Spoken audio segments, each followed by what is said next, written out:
Hi, hello అండి. ఇగో నా ఆయుధాలు రెడీ. చుక్క కూరపప్పు బచ్చలతో పులుసు పెడదామని పులుసులోకి ఉల్లిపాయలు, పచ్చిమిరపకాయ ఇవి వేసుకుంటాను. ఇంకో ములక్కడ ఆనపకాయ కూడా ఉంది, అది కూడా వేస్తాను. అలాగే కొద్దిగా నేను కిచిడీలోకి వాడగా మిగిలినటువంటి కాలీఫ్లవర్వి చిక్కుడుకాయ వేపుడు చేసే ఆలోచనలో ఉన్నాను. ఎంతవరకు సక్సెస్ అవుతుందో తెలీదు. సో ఇవి కరివేపాకు. సో వీటన్నిటిని ఉపయోగించి మహిమాన్వితమైనటువంటి రొటీన్ ఫుడ్ ప్రిపరేషన్ చేస్తున్నాను.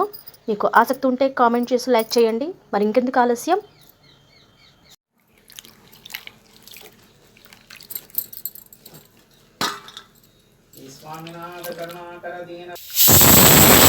ఓ పక్కన ఇలాగ అన్నం విజిల్ వచ్చేస్తుంది అన్నం కుక్కర్కి. ఇంకొన్ని పెసరపప్పు తీసుకున్నాను. టమాటా, పచ్చిమిరపకాయ అంటే పండుమిరపకాయలండి, ఆనపకాయ ముక్కలు ముందు ఇలా వేసేసి, ఇప్పుడు ఈ ఉల్లిపాయ బచ్చలి మా వారు చుక్కకూర పప్పు కాదు బచ్చలతో చెయ్యని మెనూ మార్చేశారు. సరే ఏదైతేనేమి ఆకుకూర లోపలికి వెళ్ళడం ఇంపార్టెంట్ కదా, అందుకని బచ్చలి కూటు ఇలా పెట్టేసి, పర్వాలేదండి ఇది పైకి వచ్చినా అణిగిపోతుంది కాసేపటికి వేడికి, ఆకుకూర కదా. ఇంక ఇది కొంచెం ఎక్సెస్ ఉంది కదా, ఇది పులుసు మరిగేటప్పుడు మళ్ళీ వేసేయచ్చండి, అణిగిపోతుంది.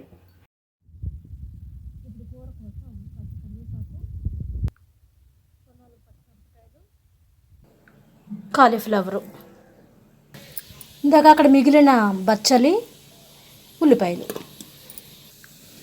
చిక్కుడుకాయలు ఫైనల్గా. ఇప్పుడు పులుసుకు సంబంధించిన మెటీరియల్ అంతా ఇందులోకి ట్రాన్స్ఫర్ చేసేసుకొని, పులుసునేమో ఇలా కూటు అంటే పులుసు అంటే మరీ పులుసు కాదు, కూటు అంటే పప్పుతో కూటు అంటే ఒక 2 గరిటెల జారుగా ఉంటుంది. ఇంకా నిమ్మరసం కానీ చింతపండు గుజ్జు కానీ వేయాలి. ఇలాగ మరుగుతోంది. ఈలోపు కొద్దిగా మళ్ళీ అదే కుక్కర్లో కొద్దిగా నీళ్లు పోసుకొని,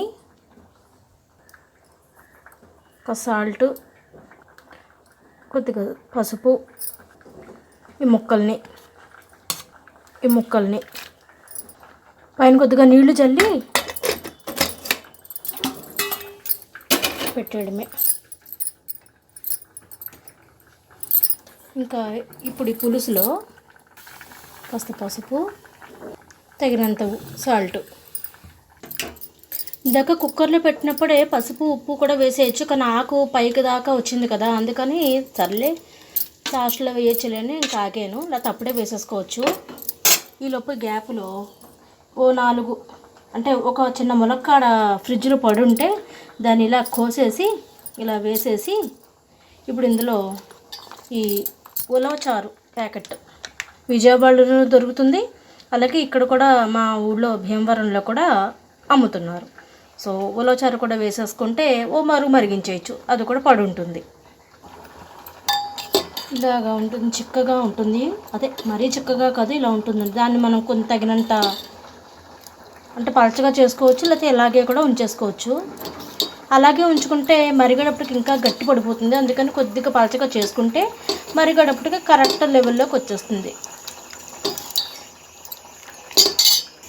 దీన్ని ఇలా మరిగించడమే, ఇంకా పోపుకి రెడీ చేసేసుకోవడమే. చింతపండు గుజ్జు రెడీగా ఉంది. ఈ గుజ్జు వేసేస్తాను పులుసులోకి, ఇది కూట్లోకి. అస్తమాట పులుసు అనే వస్తుంది నాకు. కూట్లోకి నెయ్యి తీసుకున్నాను పోపులోకని. ఇవ్వండి మినపప్పు, ఆవాలు, జీలకర్ర, కొద్దిగా మెంతులు.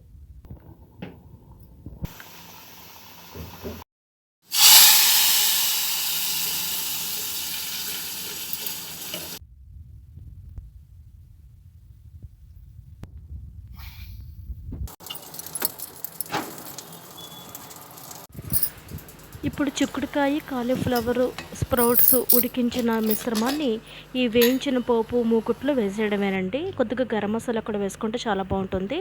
ఆవాలు, మెంతులు, జీలకర్ర, ఎండుమిర్చి, ఇంగువ, గరం మసాలా ఇవేనండి.